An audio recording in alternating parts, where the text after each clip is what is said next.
So this is the most cursed food, alcohol. Why is it so? That's what I want to go into a little bit more detail. And alhamdulillah, none of us, inshallah, no one drinks this one, but we need to be aware of a few things about alcohol. Maybe we know somebody who is involved in this or addicted about it, so we should know the verses and ahadith related to it so that we can convey this message to others, okay? And also know how serious it is. And sometimes I'm going to talk about things, how we are related somehow, that we don't even know how serious it is, and we still are connected with alcohol somehow. And I'm going to give some examples. So in Arabic, it is called khamar, the ones that is mentioned specifically in Quran. This is the word which is actually haram. It actually translates to anything that is intoxicant, not necessarily alcohol. So if anything causes intoxication, that is called khamr. Whether it comes from grapes or anything that intoxicates, whether even chemically produced, it becomes khamr and it is haram, and it is a major sin. Okay, and that's here it's very clear hadith that every intoxicant is khamr and every intoxicant is haram. Straightforward from Rasulullah sallallahu alaihi wasallam. Now let's look at what is the problem with alcohol before we get into other things. What are the punishments you can say you get because of consuming alcohol? First thing, he loses the status of being a believer, iman. So there's a hadith from Sahih al-Bukhari directly. Rasulullah sallallahu alaihi wasallam, he mentioned, no drinker of wine is a believer at that time when he is drinking it. So that iman is taken away when you commit that sin, okay? And the other is that prayers are not accepted for 40 days. Rasulullah sallallahu alaihi wasallam, he specifically mentioned that in Ibn Majah, which is a Sahih hadith, whoever drinks alcohol and gets drunk, his prayer will not be accepted for 40 days. But if he repents, Allah will accept his repentance. So it doesn't mean that a person stops praying. It means that he will not get any rewards of it. So if he stops praying for 40 days, he is not only committing the sin of drinking alcohol but also not praying, okay? But it just means to say that he is not going to be rewarded for it.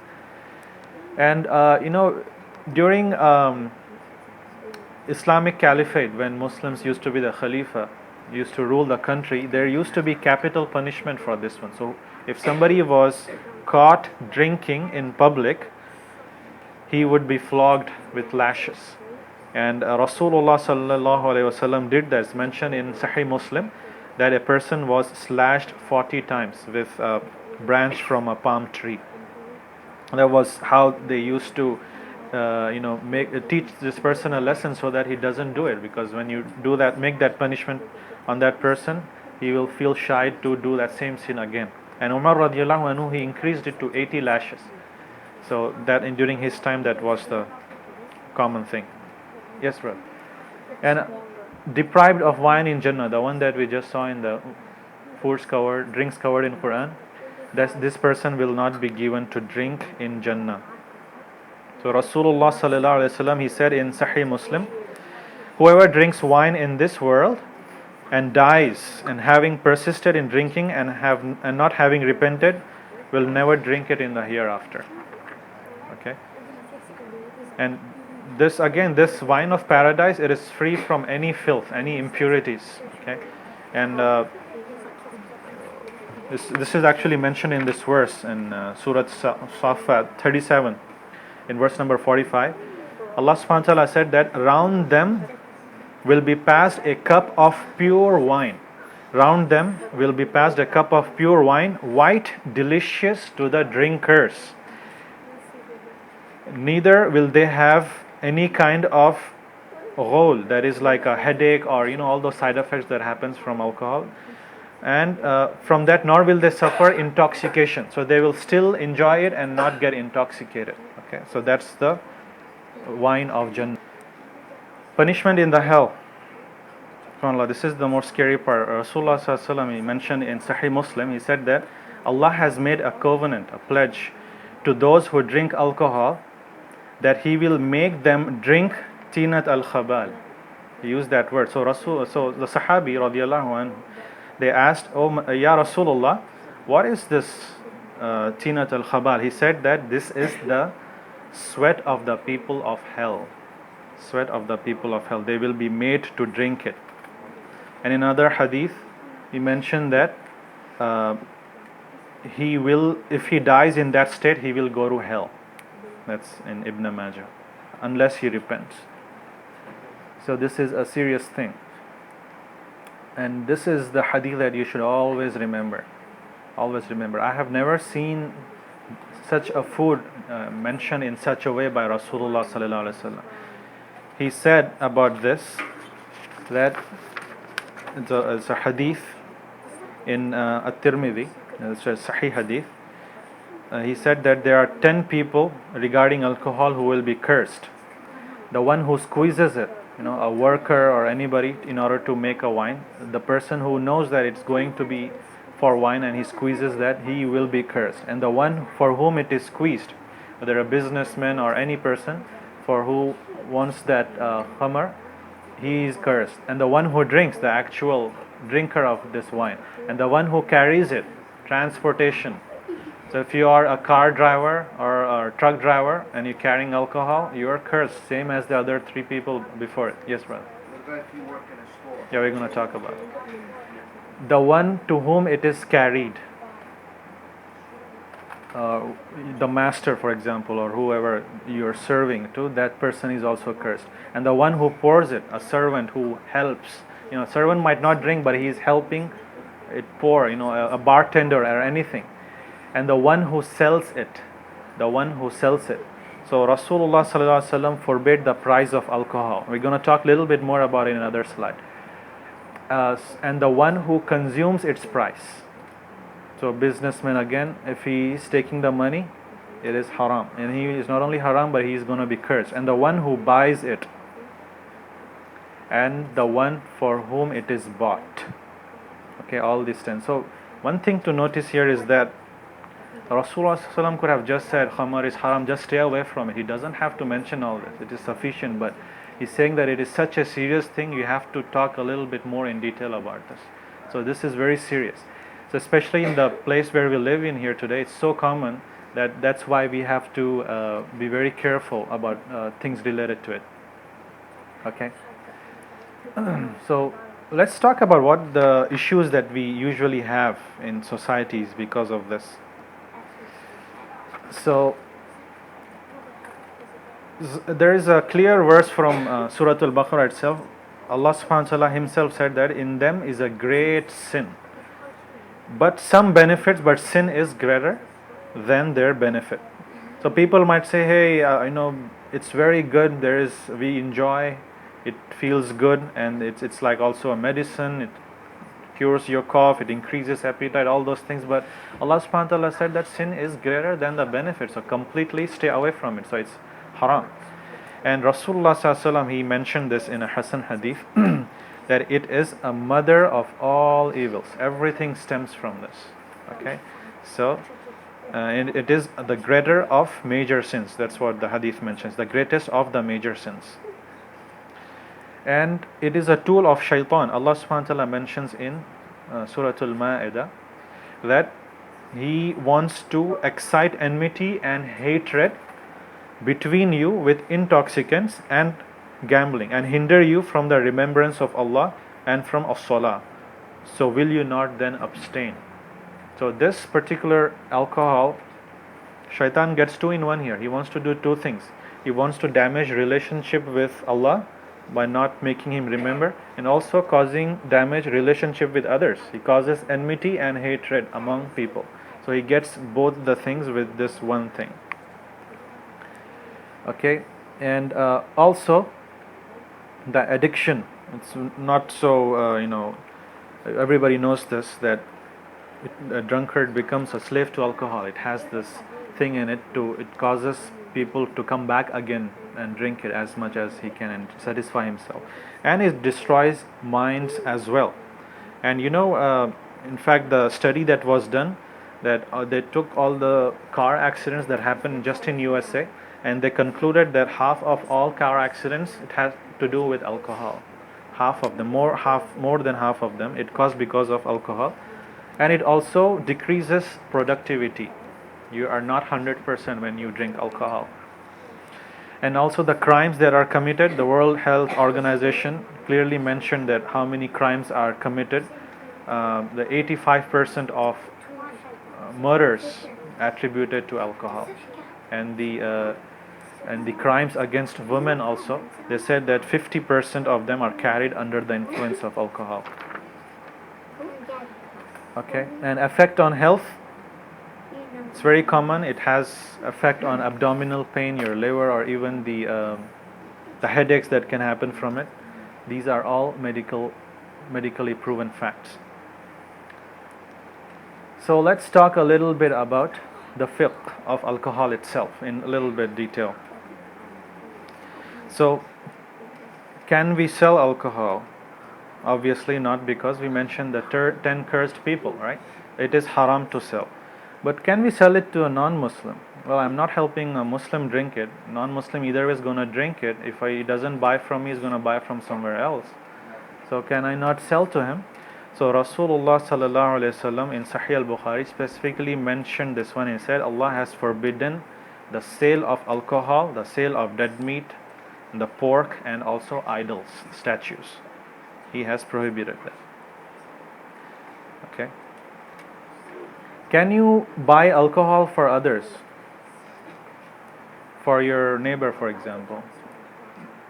Can you buy it for others? And you don't sell it, but you just want to help him or give him a good gift or something. You will be cursed. That's right. You will be cursed. What if, subhanAllah, somebody's parents tells their children to buy it for them, and they command you to buy? Can you obey them? You have to disobey your parents in this instance, obviously. Okay. Now, can you buy alcohol? Can you buy something from a store that sells alcohol? Like you go to Pathmark, Walmart, ShopRite, anywhere. Can you know that alcohol is sold there? Can you buy from that place? Or do you always have to go to 100% halal food store? The scholars mentioned that it is permissible for a person to buy other food stuff.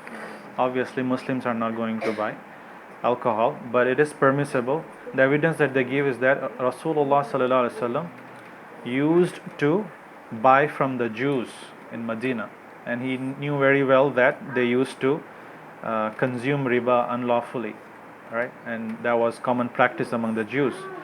So that's the thing. So you can go there and buy your things and just come out. That's okay, but it is preferable that you support people who don't sell alcohol, so that people who do sell alcohol, if they figure out that, hey, Muslims don't come here, we are losing a big market, so they will understand.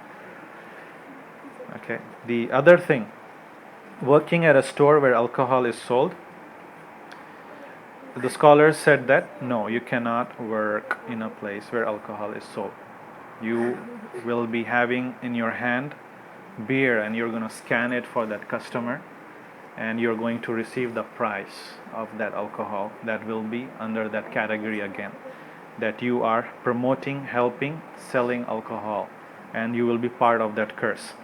And scholars were even so serious about it that they said that you cannot even work as a security guard for those stores. The stores that produce and manufacture alcohol, you have to stay away from everything related to alcohol, because it's something more serious. That's why I put all those 10 points there, 10 people who are cursed, because it's very serious issue. I mean, I don't see any food item that is cursed this way, like alcohol. So stay as much as away as possible from it. Of course, there might be some exceptions here and there. You have to consult with the scholars, but really speaking, in this country, we can easily find other ways around, and you don't have to really work in a place where alcohol is served. And it's better if you have any specific questions, you consult the sheikh or shuyukh and describe your situation. Okay. So what should we do if we have, for example, a brother who just became a Muslim, and he said that I used to work in just an alcohol store, and I have like 20,000 or so dollars saved up. What should I do? Can I keep it or do I have to donate it? It's from alcohol money. So a scholar said that no, he doesn't have to give it away. He can keep it, and the evidence that they give there, Rasulullah sallallahu alaihi wasallam did not oblige the Sahaba radiallahu anhu to give away all their wealth. I mean, obviously, when they were not Muslims, they used to do all this, sell statues and sell alcohol and things like that business. So Rasulullah sallallahu alaihi wasallam said that when you become a Muslim, not only is your sins washed away, you become a pure person, your wealth becomes pure person, everything is pure. Okay, so that conversion happens when you become a Muslim. But what about a Muslim who sold it, but he can stop selling it, but He has money, he has to give it away. But the scholar said that if like it's like becomes a part of the property, like he buys like a house or something or a car or something, then they recommend that he should spend as much as sadaqah as possible. You can't just be selling the whole house. So they said just be more charitable. But if you have some cash, just give it away. Give it to the poor or whatever. Okay, using the vessel of alcohol. So you have a dish from your neighbor, for example, and you know that, or a cup, for example, you got to know that the alcohol was served in this cup. So can you drink from that same cup or same plate or something like that? What do you have to do in order to use it? you gotta clean it with dirt, right? You have to this for alcohol. You just wash them and with water. When we're going to talk about fiqh of purification, we're going to talk about when do we need to wash 7 times, when do you need sand, and when do you need. There are different kinds of categories of things that touches the vessels. But for alcohol, you just wash them. And when we talk about ingredients, we're going to talk about is alcohol filthy spiritually or filthy physically. Like if you are coming to the masjid, and if you walking on the road, and if you step on a beer can, right, it's possible, and the beer falls on your feet, for example, does that break your wudu, or is it do you have to clean it right away, or if you do not clean and if you pray, what's going to happen? So all those things we're going to talk about inshallah when we cover fiqh of salah and fiqh of tahara. One place I read is that if alcohol split on your clothes, you can't wash it, burn it. Subhanallah. I did not hear any hadith something like No, not hadith, but somebody else. So when you hear this very serious hadith, the 10 cursed people, you just want to stay away from it. You develop so much hatred towards it, and it's obvious that people would just burn away from it. I was just thinking, should I put these pictures or not? People will throw up, for example. So people develop that hatred, and that is good. Inshallah, that is good. Such kind of hatred, stay away from it as much as possible. Okay. Some food, restaurants cook, they also put alcohol in there. Yeah. The foods that they put. That was actually my topic for ingredients. A whole section about ingredients, all the medicines, all the alcohol food that we buy, how much is tolerated, and how do we put a mark on it. So scholars have written a lot about it. So if I open that topic, it's easily going to take 15-20 minutes. Yes, brother. How about the doctors? They used to work with the alcohol, in the Yeah. 95% I know. alcohol. So alcohol. When I say alcohol, right, Consumption. it is what do you call? Alcohol is not the issue. Issue is the intoxicants. There are alcohols. See, there are two things you have to remember. There are alcohols which cause intoxication, and there are alcohols which causes death. It is so poisonous that before you get intoxicated, you are dead. So if that poison, but some alcohols have very good uses. So those kind of alcohols is not a problem, like isopropyl alcohol, which we usually see in perfumes, right? That if you just put all isopropyl alcohol and drink it, you're gonna be you have to pray janazah next day. So that's all gone. So that is not alcohol. That we're talking about the very specific alcohol called ethanol alcohol, ethanol. So that is the problematic one. That you drink it. So even a little bit, this much is haram. Why? Because in large quantities it is haram. So Rasulullah sallallahu alaihi wasallam said that if anything in large quantities is haram, small quantities becomes haram as well. Okay. So, but if anything is a poison, it's a different thing, right? It is not exactly same as intoxication. So that's why you have to categorize them into two separate things. So, but when we talk about alcohol and ingredients, that's a long topic really. So we will inshallah talk about it when we reach that point. And I have a whole list of food that we need to be concerned about, especially when we go out and buy from the stores. And what are the common names that are you need to be cautious about in ingredients labels of alcohol.